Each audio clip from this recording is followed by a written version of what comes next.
Today let's continue with double column cash book. In my previous class I had told you about the basics of double column cash book and how the transactions have to be entered into a double column cash book in the cash and the bank column. So we saw up to contra entries in our last session.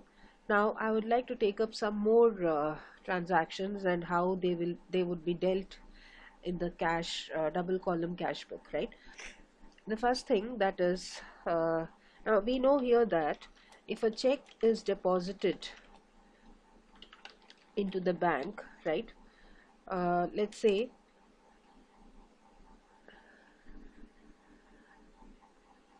if a check is deposited from the bank and the check is received from, let's say,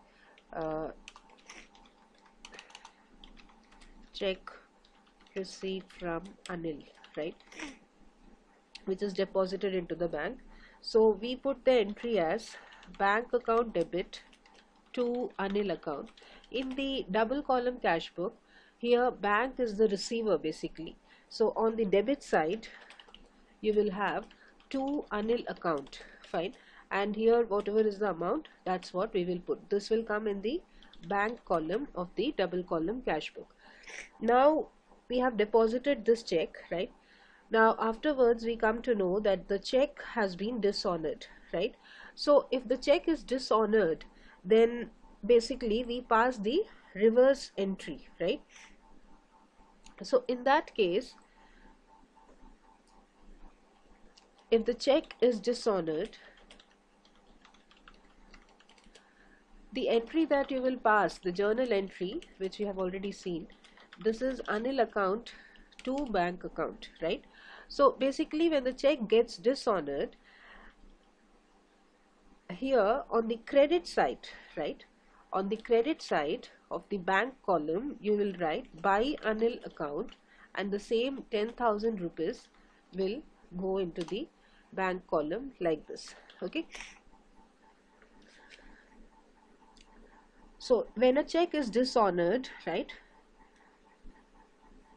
the amount has to come on the credit side in the bank column, right? Now let's see the second one. If a check issued by a firm, by our firm, right, is dishonored, like in this case, when the firm issues the check, first of all you see this, when the firm issues the check to someone, right, say Sunil, right, what is the entry that we make? We make Sunil account debit to bank account. This is what we do because we are issuing the check. So in this case, when the firm issues a check to someone, this comes on the credit side, right, bank column. Here you will write by Sunil account because you are paying this, right, okay, and supposing the amount here is 10,000, fine. Now in this case, if this check gets dishonored, right, if the check issued by the firm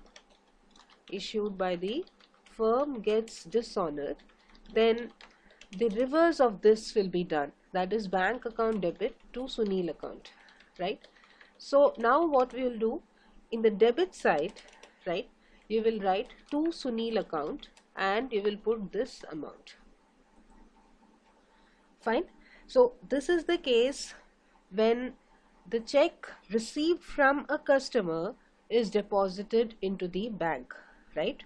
And this is the case when a check issued by the firm is dishonored, right? So now I'll come to the next one.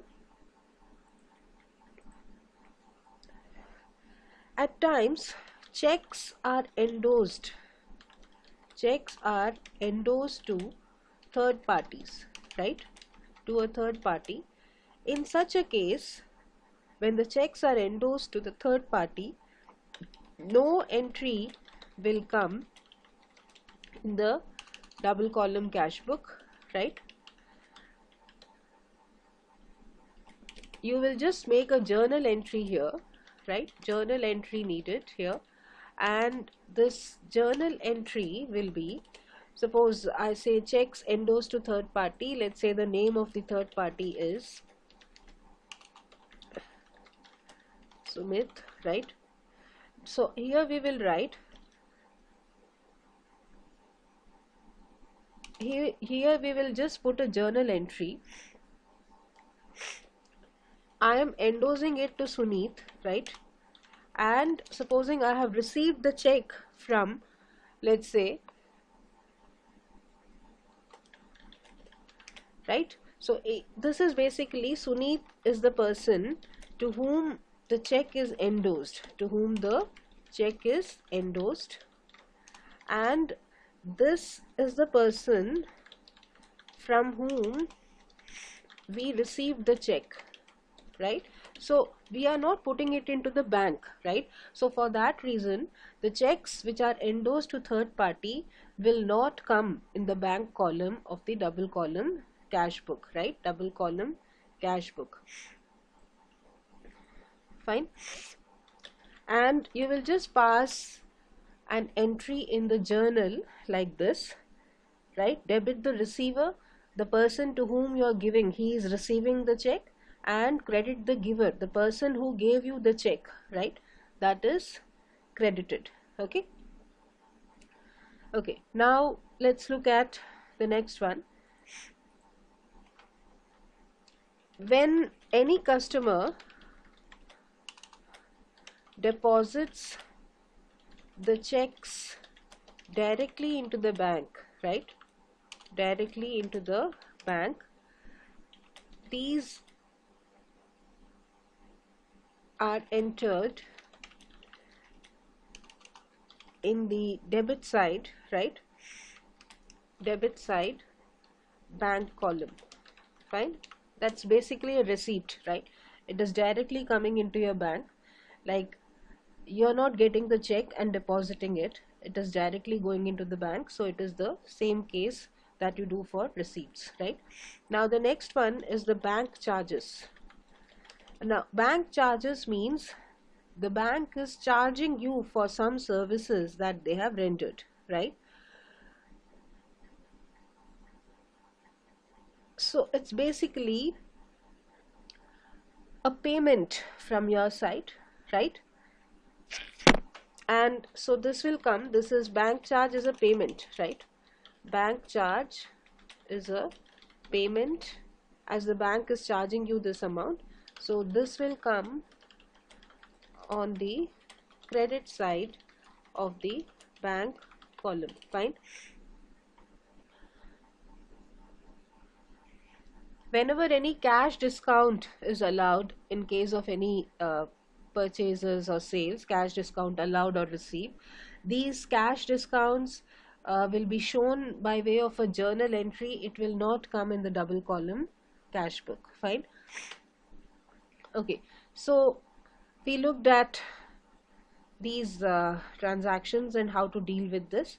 Now you have to remember that this bank column of the double column cash book can have a debit balance or a credit balance, right? If you have a debit balance, it means that it's a bank balance. I mean, you have money in the bank, right? It's a positive bank balance there.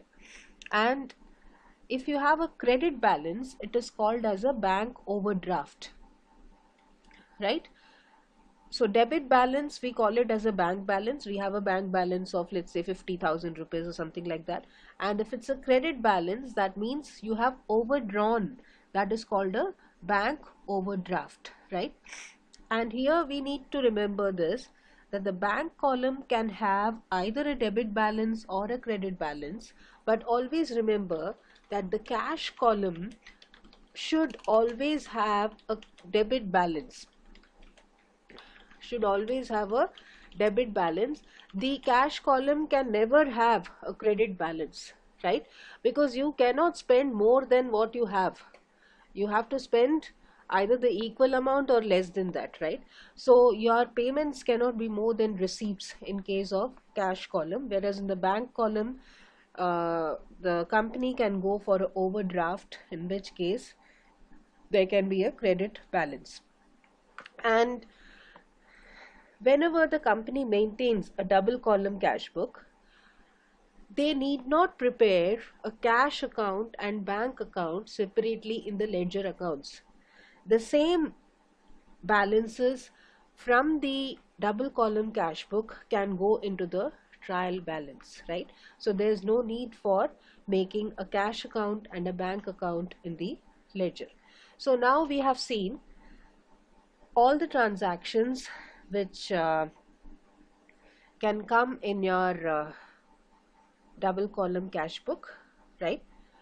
Before ending this session, one more transaction which I would like to take up is, sometimes it happens that you receive a check and you're not depositing the check on the same day into the bank, right? Only the check is received, but you're not depositing it. So let's say on April 1st, right, you receive a check, right? Received check but not deposited on the same day, right? Okay, so for this April 1st, there will be no entry in the double column cash book. Now suppose the check is deposited on April 5th, right? Check deposited on April 5th.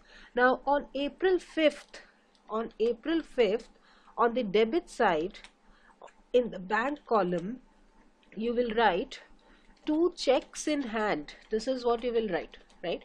And within bracket, you write the name of the person from whom you have received the check, like this.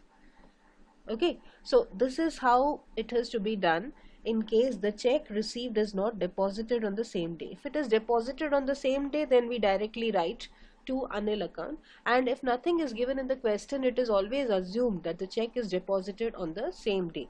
If it is not deposited, it will be explicitly given in the question, right? So with that, I would like to end today's session, and in my next session I'll take up an example of a double column cash book.